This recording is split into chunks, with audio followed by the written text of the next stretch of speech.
옆 사람 인사해 주세요. 능력받아 승리하는 삶 삽시다. 오, 이현석 집사님, 할렐루야. 반갑습니다. 한 달에 한 번 온다더니 지금 몇 개월 만에 한 번 온 것 같아요. 사람이 약속을 지킬 줄 알아야 됩니다. 성령의 열매 중에 하나가 자비죠. 그 자비를 다른 말로 하면 불쌍히 여기는 마음이라고 묘사해도 될 겁니다. 성경은 서로 불쌍히 여기라고 가르치고 있습니다. 옆 사람 보고 인사해 보세요. 제가 당신을 불쌍히 여기겠습니다.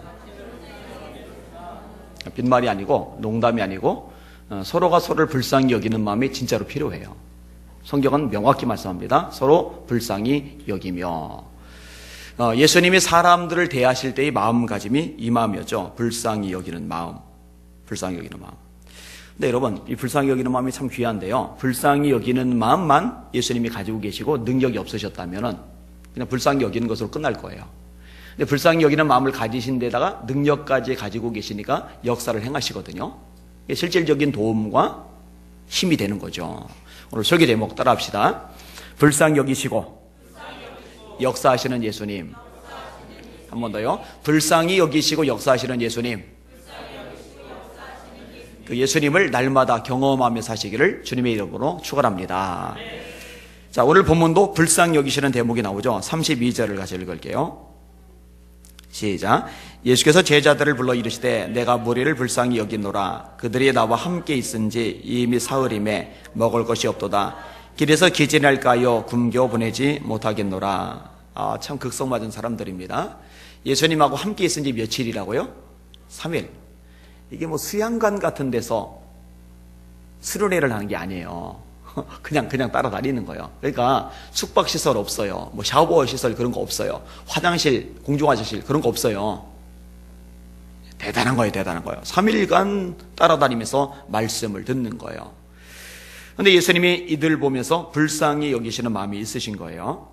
마태복음 9장 35절에 이렇게 말씀합니다. 예수께서 모든 도시와 마을에 두루 다니사 그들의 회당에서 가르치시며 천국 복음을 전파하시며 모든 병과 모든 약한 것을 고치시니라.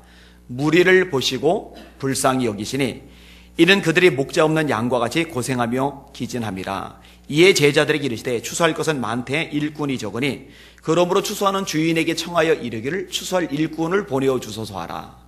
얘기도 하시는지 모르겠어요. 여기도 하셔야 됩니다. 따라서 예수님, 추수할 일꾼을 보내주세요. 구원받아야 되잖아요.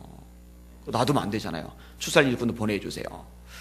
그런데 예수님이 불쌍히 여기는 마음, 이 마음이 있으니까 더 그런 기도 제목으로 기도하라고 하시는 거예요.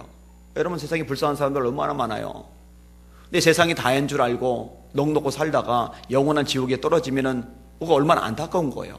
그 불쌍히 여겨야죠, 당연히. 그러면 기도가 저절로 나온 거예요. 하나님, 추수할 일꾼도 보내주세요. 저 영혼들 건지게 해주세요. 구원하게 해주세요. 그리고 그 기도를 하다 보면 자신도 전도자가 되는 거죠. 제가 오전에도 말씀을 드렸지만 영혼 구원에 대해서 관심이 없는 사람은요, 사실 예수님의 가장 중요한 명령을 무시하는 거예요. 예수님이 주님이 주신 명령 중에 가장 큰 계명이 지상명령이 전도하라는 거거든요. 너희는 온 천하에 다니며 만민에게 복음을 전파하라. 믿고 세례를 받는 사람은 구원을 얻을 것이요 믿지 않는 사람은 정죄를 받으리라. 예수께서 나와 일러 가라사대 하늘과 땅의 모든 권세를 내게 주셨으니 그러므로 너희는 가서 모든 족속으로 제자를 삼아 아버지와 아들과 성령의 이름으로 세례를 주고 내가 너에게 분부한 모든 것을 가르쳐 지키게 하라. 이 전도하지 않은 교회는 가짜죠. 선교하지 않은 교회는 엉터리죠. 왜냐하면 교회가 존재하는 목적이 영혼 구원인데 전도를 안 해요. 선교를 안 해요. 그거 어떻게 교회라고 할 수 있겠어요? 수없이 말하죠. 교회는 유람선이 아니고 구조선입니다. 교회는 유람선이 아니고 구조선입니다. 그리고 여기는 여러분들은 룰루랄라 그냥 우리들끼리 재미나게 놀고 웃고 떠들고 먹으러 다니고 그러라고 불러 모으신 게 아니라 여러분을 통해서 천하보다 귀한 생명들 건지라고 이 공동체로 부르신 거 깨달으시길 바랍니다. 청년회가 왜 있어야 돼요? 남전도회 여전대가 왜 있어야 돼요? 영혼 구원하라고 전도하라고 있는 거예요. 불쌍히 여기는 예수님의 마음이 있으셔야 됩니다. 마태복음 14장 13절에 이렇게 말씀합니다. 예수께서 들으시고 배를 타고 떠나사 따로 빈들에 가시니 무리가 듣고 여러 고을로부터 걸어서 따라간지라. 예수께서 나와서 큰 무리를 보시고 불쌍히 여기사 그 중에 병자를 고쳐 주시니라. 마가복음 1장 40절입니다. 한 나병 환자가 예수께 와서 꿇어 엎드려 간구하여 이르되 원하시면 저를 깨끗하게 하실 수 있나이다. 예수께서 불쌍히 여기사 손을 내밀어 그에게 대시며 이르시되 내가 원하노니 깨끗함을 받으라 하시니 그 나병이 그 사람에게서 떠나가고 깨끗하여 진지라. 마태복음 12장 15절에 이렇게 말씀합니다. 예수께서 아시고 거기를 떠나가시니 많은 사람이 따르는지라. 예수께서 그들의 병을 다 고치시고 자기를 나타내지 말라 경고하셨으니 이는 선지자 이사야를 통하여 말씀하신 바 보라 내가 택한 종 곧 내 마음에 기뻐하는 바 내가 사랑하는 자로다. 내가 내 영을 그에게 줄 터이니 그가 심판을 이방에 알게 하리라. 그는 다투지도 아니하며 들레지도 아니하리니 아무도 길에서 그 소리를 듣지 못하리라. 상한 갈대를 꺾지 아니하며 꺼져가는 심지를 끄지 아니하기를 심판하여 이길 때까지 하리니 이는 이방들이 그의 이름을 바라리람을 이루려 하심이니라. 상한 갈대는 반듯하지 않기 때문에 쓸모가 없어요. 그냥 확 뽑아버려도 돼요. 꺼져가는 심지는 끓음을 내기 때문에 쓸모가 없어요. 그냥 딱 꺼버리면 돼요. 근데 예수님은요 상한 갈대를 꺾지 않으세요. 꺼져가는 심지를 끄지 않으셔요. 기회를 다시 주세요. 왜 그러시는지 아세요? 불쌍히 여기시는 거예요. 여러분 성경 보세요. 예수님 만난 사람들 정말 상한 갈대 같은 인생들 천지입니다. 삭개오, 수가성의 여인, 막달라 마리아, 얼마나 꺼져가는 심지 같은 인생들입니까? 근데 예수님이 그들을 꺼버리거나 꺾어버리지 않아요. 불쌍히 여기시죠. 그게 우리 주님의 마음이란 말이죠. 자, 예수님 앞에 사람들이 많이 나오는데 이리저리 나오는데 이 사람들 중에 참 지혜로운 사람이 있어요. 예수님이 무리를 불쌍히 여기시는데 그 마음을 알고 이 마음에 호소하는 사람이에요. 불쌍히 여겨주세요 이렇게 간청하는 사람들을 우리는 발견하게 되는 겁니다.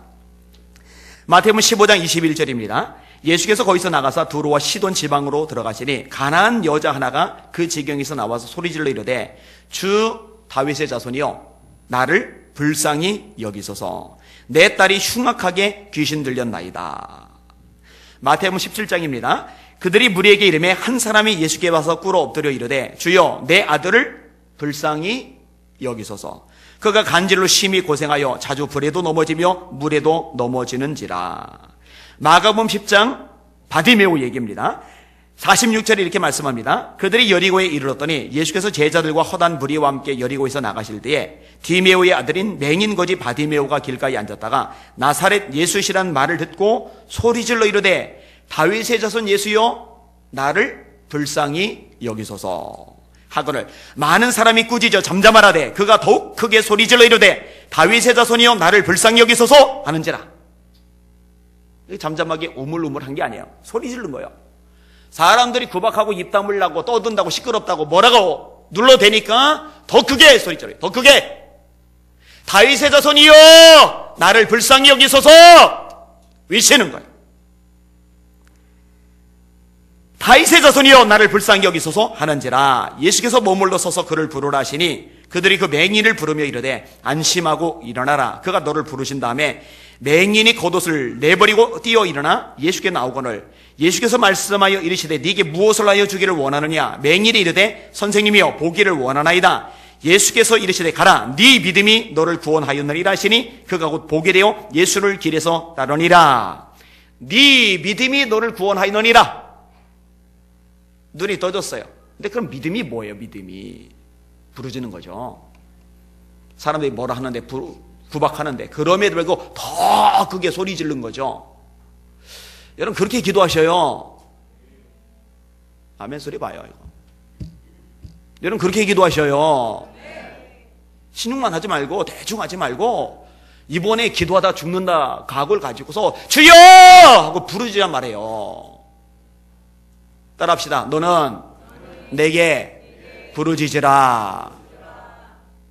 말씀하고 있잖아요. 여러분 부르짖으라. 주여. 이걸 부르짖는다고 해요 안 해요? 이거 부르짖는 거예요 안 해요? 그거는 부르짖는 게 아니에요. 내게 부르짖으며 내게 와서 기도하면 내가 너희들의 기도를 들을 것이라고 예레미야 29장에도 말씀하고 있잖아요. 여러분 성경 곳곳에 나와요. 이 바디메오처럼 불쌍히 여겨달라고 부르짖으세요. 주여 날 불쌍히 여겨주세요. 주여 우리 가족을 불쌍히 여겨주세요.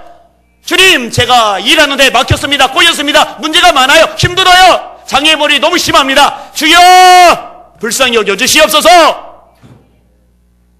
좀 토해보란 말이에요. 죄죠, 그게. 죄. 자, 어쨌든 예수님이 불쌍히 여기시는 마음을 가지고 계세요. 오늘 본문도 마찬가지죠. 그냥 보내면은 배고파서 길에서 기진할 거야. 불쌍히 여기셔서 그렇게 염려를 하시는 거죠. 이렇게 불쌍히 여기시는 예수님의 마음, 저와 여러분도 배우실 수 있기를 주님의 이름으로 축원합니다. 1차적으로는 내가 불쌍히 여김을 받아야 되니까 저도 이 기도 진짜 많이 합니다. 주님 저를 불쌍히 여겨주세요. 자격 없거든요.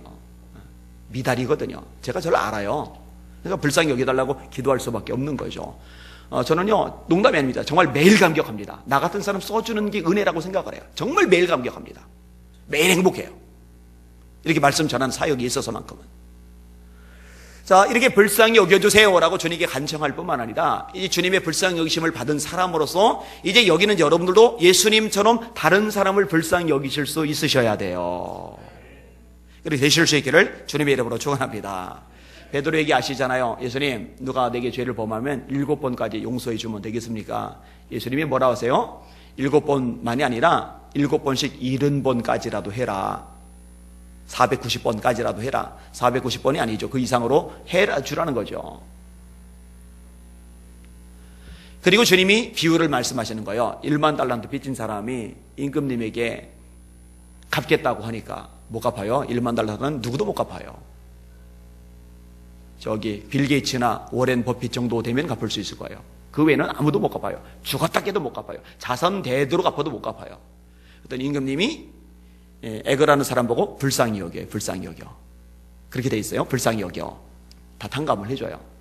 이 사람이 기뻐가지고 감사하고 감격해가지고 룰루랄라 나오는데 자기한테 100데나리온 빚진 사람을 만났어요. 멱살잡이를 하는 거예요. 야 임마 돈 갚어.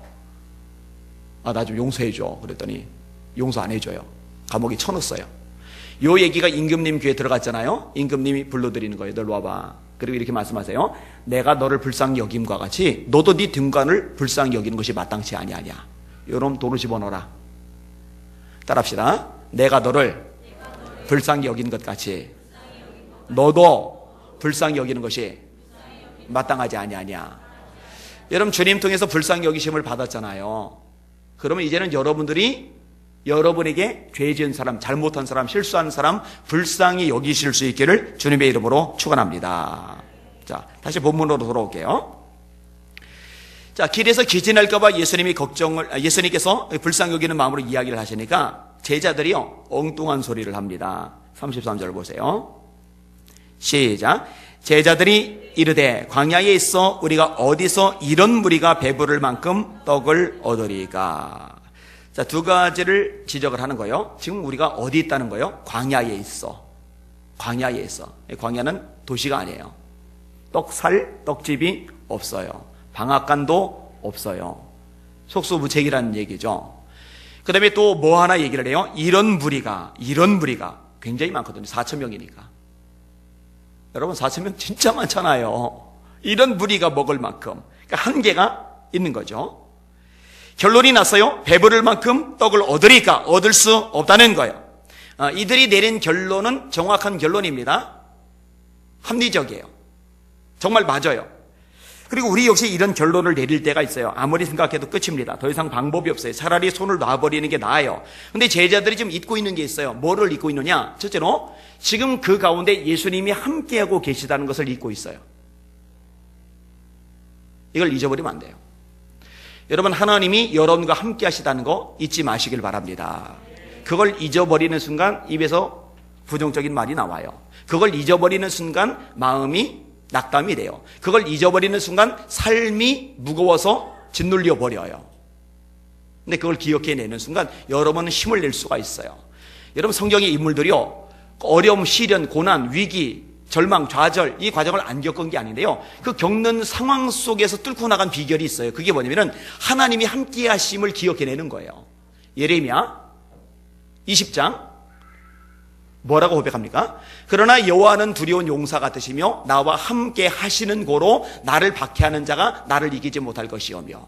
다윗 시편 23편 뭐라고 말합니까? 내가 사망이 음침한 골짜기로 다닐지라도 해를 두려워하지 않을 것은 주께서 나와 함께 하심이라. 하나님이 모세의 후임자 여호수아에게 무엇을 상기시킵니까? 네 평생에 능히 너를 대적할 자가 없으리니 내가 모세와 함께 있었던 것 같이 너와 함께 있을 것임이니라. 내가 너를 떠나지 아니하고 버리지 아니하리니 강하고 담대하라. 내가 너를 떠나지 아니하고 버리지 아니하리니 강하고 담대하라. 요단강 건너야 되는데, 여리고 무너뜨려야 되는데, 안악자손과 싸워야 되는데 무기가 없잖아요. 요단강 건널 도구가 없잖아요. 너무너무 막막한 그들에게 하나님이 딱 한 가지를 기억시키는 거예요. 여호수아야, 내가 모세와 함께 있었잖아. 너와도 함께 있을 거야. 그거 상기시키는 거예요. 이사야 41장 10절이죠. 두려워 말라. 내가 너와 함께 함이니라. 놀라지 말라. 나는 네 하나님이 됨이니라. 내가 너를 굳세게 하리라. 참으로 너를 도와주리라. 참으로 나의 의로운 오른손으로 너를 붙들리라. 여러분, 저와 여러분 똑같아요.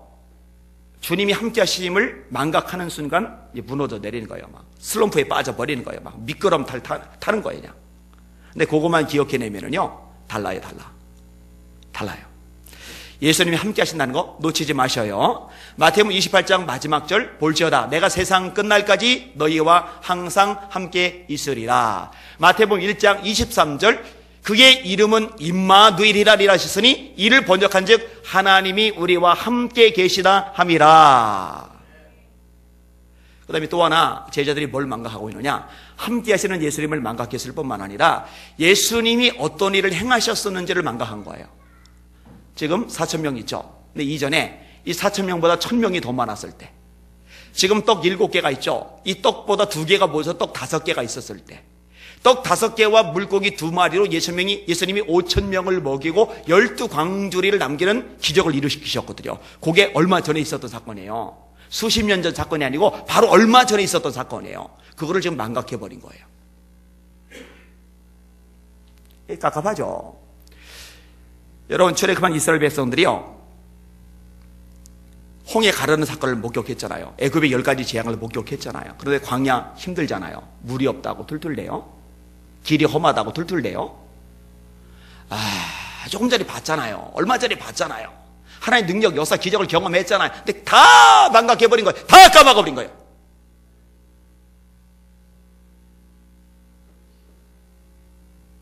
까마귀 고기를 단체로 그냥 요리해 먹었는지, 어떻게 그렇게 할 수가 있는지 모르겠어요.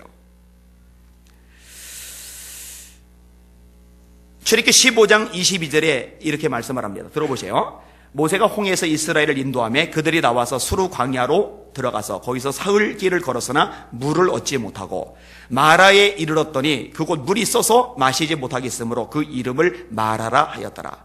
백성이 모세에게 원망하여 이르되 우리가 무엇을 마실까 하며 모세에게 원망했대요. 모세가 여호와께 부르짖었더니 여호와께서 그에게 한 나무를 가리키시니 그가 물에 던지니 물이 달게 되었더라. 이게 출애굽기 15장의 내용입니다. 자, 물이 없어서 다 죽을 상황에서 하나님이 마실 수 없는 물, 먹으면 병나거나 죽는 물을 단물, 먹을 수 있는 물, 몸에 좋은 물로 바꿔버리셨어요.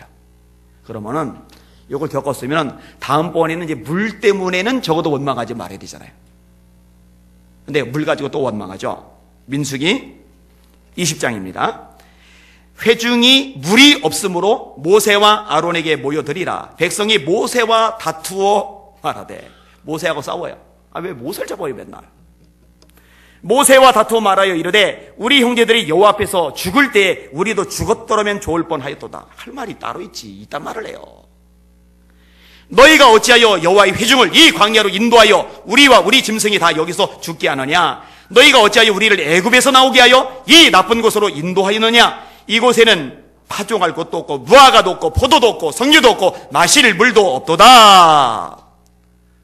아니, 마라에서 물의 기적을 보여줬으면 이제 무리에바에서는 맞아, 얼마 전에 하나님이 우리 다 목말라 죽을 뻔했는데 물 먹이셨지, 그러면 이번에도 또 먹이시겠지, 이게 기대를 해야 되잖아요. 근데 까맣게 잊어버린 거예요. 여러분, 제가요 옛날에 구약 성경을 읽을 때는요, 진짜 이건 인간 쓰레기들이다, 이건 나쁜 놈들이다, 틀려먹었다, 이런 사람들이 어딨냐, 이 구역에나 있다 이랬어요. 그런데요, 제가 목회를 하면서 생각이 싹 바뀌었거든요. 요즘 교인들도 똑같거든요. 똑같아요. 은혜 경험했잖아요. 기적도 경험했잖아요. 하나님 역사, 살아계심, 놀라우심, 위대하심, 엄청나게 우리 삶 속에 개입하시는 거 경험했잖아요. 경험했던 기억이 있잖아요. 그런데 문제가 맞닥뜨리면요, 거기에 그냥 전부 다 몰두가 돼가지고 싹 다 까먹어버려요. 똑같더라니까요. 진짜 똑같더라니까요.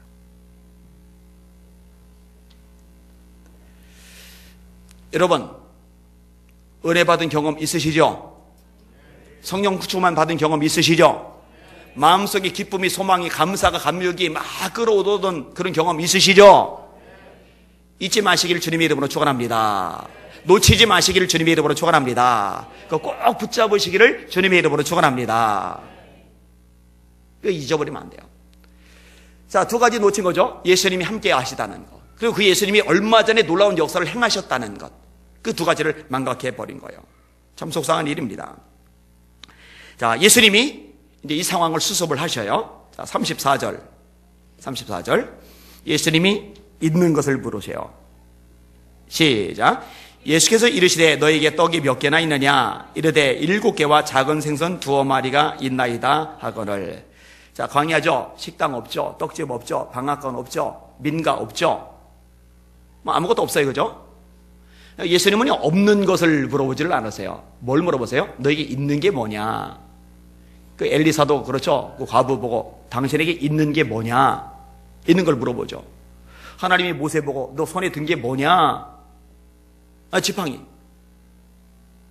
이게 없는 것만 보는 사람은요, 늘 없는 것만 봐요. 그리고 없는 것 때문에 가슴앓이하고, 없는 것 때문에 자격지심 느끼고, 없는 것 때문에 주저앉고, 없는 것 때문에 절망하고, 없는 것 때문에 우울하게 살아요.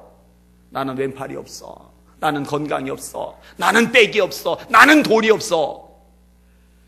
그런 사람 통해서 하나님이 뭔가 이루실 수 있는 방법은 없어요. 있는 거에 주목을 할 필요가 있는 거죠. 그 있는 것을 주님의 손에 올려드릴 필요가 있는 거죠. 양떼나 치던 지팡이가 홍해를 가를 줄 누가 알았겠어요? 대제국 애굽에 재앙을 내릴 줄 누가 알았겠어요? 반석에서 물이 터져나오게 만들 줄 누가 알았겠어요? 그깟 양치는 막대기인데, 그깟 양치는 지팡이인데 하나님의 손에 들려진 바 되니까 기적을 행하는 통로가 되잖아요. 여러분, 저와 여러분의 인생도 마찬가지입니다. 저와 여러분이 가지고 있는 어떤 별것 아닌 재능도 역시 마찬가지입니다. 부족하고 모자란 거 다 마찬가지입니다. 주님이 그걸 쓰시는 거예요. 떡 5개와 물고기 2마리로 5,000명을 먹이신 예수님이 이번에도 묻는 거예요. 너에게 몇 개나 있냐? 7개와 작은 생선 2마리가 있습니다. 그러니까 있습니다. 자, 예수님이 축사를 하세요. 그걸 가지고서 35절, 36절 시작. 예수께서 무리에게 명하사 땅에 앉게 하시고 떡 7개와 그 생선을 가지사 축사하시고 떼어 제자들에게 주시니 제자들이 무리에게 주매. 자, 예수님이 하나님의 아들이심을 믿으시면 아멘. 그분이 창조주이심을 믿으시면 아멘. 그분에게 능치 못할 일이 없다는 거 정말로 믿으시면 아멘. 예, 그 예수님의 손에 올라간 거예요. 축사하시는 거예요. 축복 기도를 하시는 거예요. 그리고 떼어 물에게 주기 시작을 하는 거예요. 결과가 뭐예요? 37절과 38절이죠. 같이 읽습니다. 시작. 다 배불리 먹고 남은 조각을 7 광주리에 차게 거두었으며 먹은 자는 여자와 어린이 외에 4,000명이었더라. 아멘. 그러니까 두 가지 문제점이 있었어요. 하나는 광야라는 곳이라는, 또 하나는 이런 물이. 근데 광야라는 문제점도 어마어마한 이런 물이라는 문제점도 예수님이 말끔하게 넘어서 버렸어요.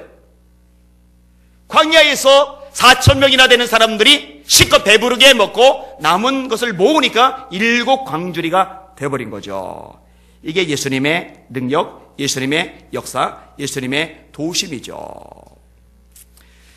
18세기 영국은요, 너무 타락을 했어요. 사형수들이 너무 많았어요. 그래서 밧줄이 모자랄 지경이었어요. 술집들이 얼마나 많았는지요. 6집마다 한 집꼴로 술집이 있었답니다. 6집마다 한 집꼴. 그럼 뭐 나라 끝난 거죠, 그죠? 저 20m 길 쪽에 여자들 있는 술집들 쫙 있잖아요, 그죠? 여자들 있는 술집들. 근데 따져봐도요, 6집이 한 집꼴은 안 될 겁니다, 그죠?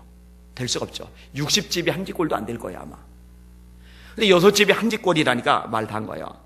한 술집에는요, 이런 광고를 써 붙였답니다. 1센트면 취하도록 마시고 2센트면 죽도록 마신다. 교회는 무력해져요. 기독교인들은 세속화돼요. 여러분 소망 없죠? 소망 없죠? 근데 이때 주님을 만난 한 젊은이, 요한 웨슬레입니다. 예수님을 만나요. 이 웨슬레는 전능하신 하나님을 믿어요. 교회에서 쫓겨났는데 야외 설교를 시작을 하는데 하나님의 말씀을 믿고 복음을 있는 그대로 선포하는 거예요. 회개 메시지를 선포하는 거예요. 애초에 교회에서 쫓겨난 것도 회개 설교 때문에 쫓겨났거든요. 교인들이 싫어하는 거예요. 싫어하는 거예요. 저 대형 교회들 가서 회개 메시지 전해야 됩니다. 큰 교회들 꽤 갔는데 왜 여의도 20개가 아직 저를 안 부르는지 모르겠어요. 가면은 회개 메시지를 전해야 되는데 말씀대로 살라고 선포를 제대로 해야만 하는데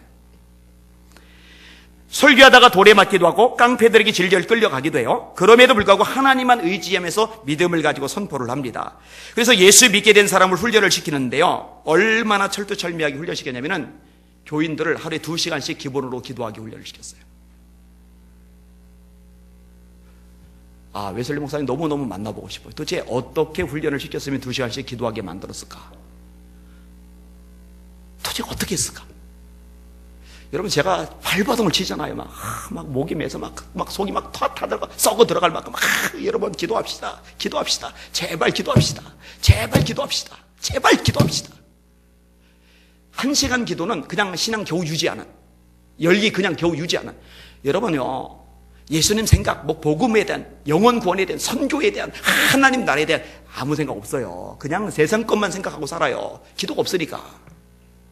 그러다가 예배 드리러 모이면 잠깐 반짝 기도하는 거야. 합심기도 얼마나 되겠어요, 그죠? 도대체 어떻게 훈련을 시켜서 2시간씩을 기도하게 만들었을까? 그 목회자들 아니에요, 성도들을. 그러니까 영국 전체를 뒤집어 엎는 거죠. 그런 사람들이 퍼져나가니까. 대단하죠? 그래서 레케라는 역사가는요, 영국도 프랑스처럼 피해 대혁명을 거쳐야만 하는데 그 혁명을 거치지 않은 이유는 웨슬레에게 있다라고 말했어요. 역사가입니다. 역사가. 목사가 한 말이 아니에요. 역사가가 그 말을 했어요. 왜냐면은 그 많던 술집들이 다 문을 닫아버렸으니까. 그 많던 사형수들이, 감옥이 바글바글한 죄수들이 다 사라져버렸으니까. 도시가 변화돼 버렸으니까. 문화가 변화돼 버렸으니까. 나라 분위기 전체가 뒤집어져 버렸으니까. 제가 늘 반복하지만 여러분, 사람들 많이 모이는 건 부흥이 아니에요. 그건 성장이에요.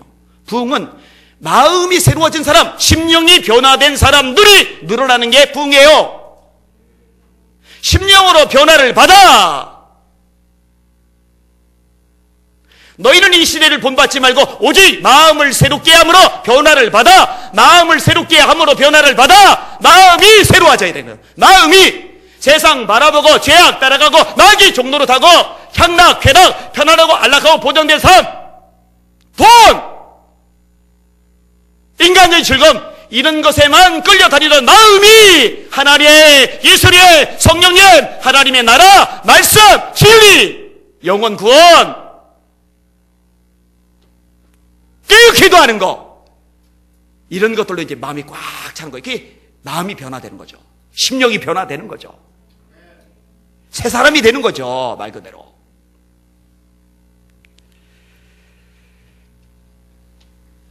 뭐 그렇다고 해서 제가 포기하거나 그러진 않아요. 포기는 할 수가 없죠. 갈라디아서 6장 9절, 우리가 선을 행하되 낙심하지 말지니 포기하지 아니하면 때가 이름에 거두리라 하셨으니까.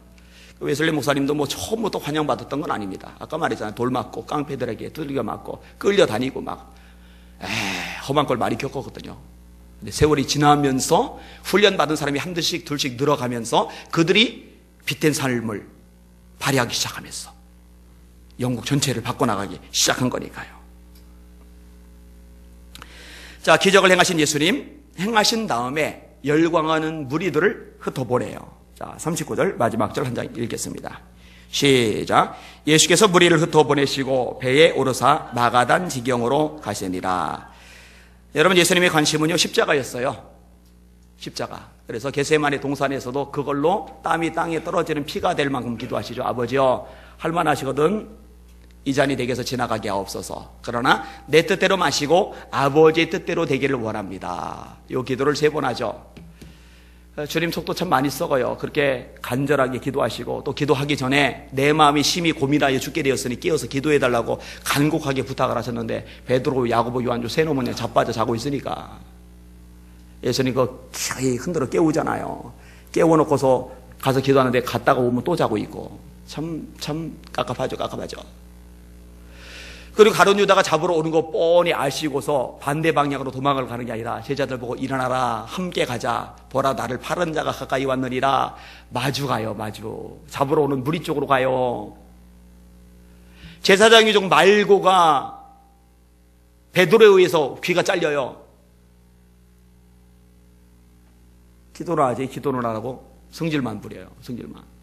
예수님 그 길을 고쳐주셔요. 칼을 쓰는 자를 칼로 망한다고 말씀하세요. 그리고 뭘 하세요? 내가 지금 12군단 더 되는 천사 부를 수 없는 줄 아느냐? 그러면 이 일이 있으리라는 성격이 어떻게 되겠느냐? 예수님이 죽으러 오신 거거든요. 죽으러. 요한복음 1장 21절 아들을 낳으리니 이름을 예수로 하라. 이는 그가 자기 백성을 그들의 죄에서 구원할 자이심이라. 죄에서 구원할 자. 그래서 이사야가 예언을 한 거잖아요. 그가 찔림은 우리의 허물을 인함이요 그가 상함은 우리의 죄악을 인함이라. 그가 징계를 받음으로 우리가 평화를 누리고 그가 채찍에 맞음으로 우리가 나음을 입었도다. 우리는 다 양 같아서 그릇 행하여 각기 제 길로 갔거늘 여호와께서는 우리 무리의 죄악을 그에게 담당시키셨도다. 다시 말합니다. 예수님의 관심사는요 부귀도 아니고 영화도 아니고 인기도 아니고 수많은 군중들의 박수 소리도 아니에요. 이 부분 전에 오병이의 기적 때도요 무리들이 와 모여들어서 예수님을 왕 삼으려고 했는데 예수님 살그머니 그 장소 빠져나가세요. 철두철미하게 예수님은 사명에 의해서 당신을 이 땅에 보내신 그 목적에 의해서 움직이셨던 분이에요. 그리고 그 예수님의 보훈을 받아서 저와 여러분들도 다른 어떤 잡다한 것들에 의해서가 아니라 나를 이 땅에 존재하게 하신, 이 땅에 살게 하신, 그리고 이 교회에서 신앙생활하게 하신 하나님 아버지의 뜻을 이루어드리는 것, 존재의 목적에 합당한 삶을 살아드리는 것, 여기에 초점을 맞추실 수 있기를 주님의 이름으로 축원합니다. 누가 조금 인정해주고 칭찬해주고 박수 쳐주면 막 힘나서 열심히 하고 누가 좀 긁고 나면은요 마음이 확 상해가지고 놔버리고 이러면 안 돼요. 이러면 안 돼요. 목적에 의해서 움직이지는 저와 여러분의 삶의 모습이 되어야 하는 거죠. 말씀을 정리합니다. 예수님 무리를 불쌍히 여기셨어요. 불쌍히 여기실 뿐만 아니라 역사해 주셨어요. 그 예수님을 믿고 따르는 저와 여러분들 되시기를 예수님의 이름으로 축원합니다. 제가요 한국 사회, 한국 교회 전체를 놓고서 이제 기도를 해야 되니까 또 일을 해야 되니까 제가 사람 붙여달라는 기도를 해서 각계각층이 다 붙었잖아요. 그죠? 법조인도 붙었고 언론인도 붙었고 문학 쪽 사람들도 붙었고 진짜 하나님이요 상상어를 초월할 만큼 어마어마한 걸 주셨어요. 그리고 제가 몇 년 전부터 사업을 하는 사람을 엮어야 되겠다고 생각을 해서, 왜냐면 경제 문제를 기도를 안 했거든요. 근데 자금이 필요했거든요. 그래서 이제 제가 이걸 기도를 하는데 이것도 하나님이 엮어주기 시작을 하셔요.